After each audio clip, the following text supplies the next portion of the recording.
آج آپ دیکھیے کون میری بہن اور بیٹی ایسی ہے کہ جو گھر کے اندر اس لیے تیار ہو کر بیٹھے کہ میرا شوہر خوش ہو جائے گا، الا ماشاء اللہ، بہت کم کہ اس لیے تیار ہو کر بیٹھوں ابھی میرا شوہر آئے گا اور میرا حسن دیکھ کر میری جو ہے وہ بناؤ سنگار دیکھ کر خوش ہوگا، سارا دن کا تھکا ہوا ہوگا، مجھے دیکھے گا تھکن دور ہو جائے گی۔ ایسی عورت کون ہے؟ لیکن اسی عورت کو کہو دعوت میں چلنا ہے تو سارے گھر کا میک اپ صاف ہو جاتا ہے۔ وہاں کس کو دکھانا ہے؟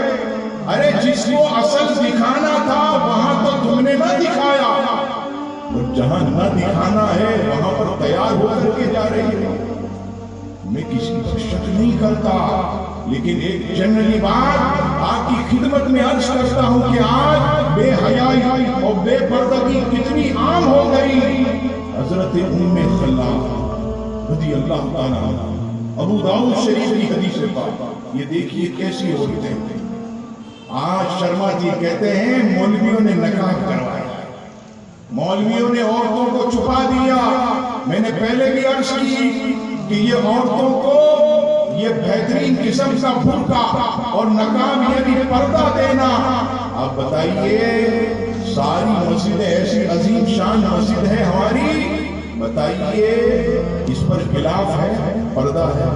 نہیں ہے۔ پردہ کس مسجد میں ہے؟ مسجد حرام میں۔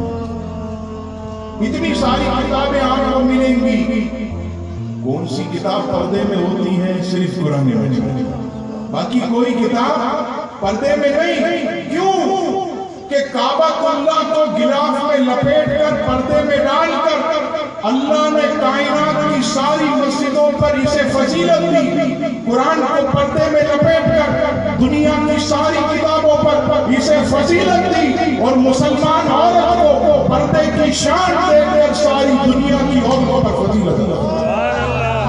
یہ تمہاری عزت ہے، یہ تمہاری ناموس ہے۔ اے میری بہن بیٹیوں، آج کی کے اشتہار میں تمہاری تصویر دیکھ کر تمہیں ذلیل کیا جاتا ہے، آج پوسٹروں میں تمہاری تصویر میگزین کے اندر یہ ذلیل کیا جا رہا ہے۔ تمہیں تو عزت اسلام اور سرکار کے صدقے سے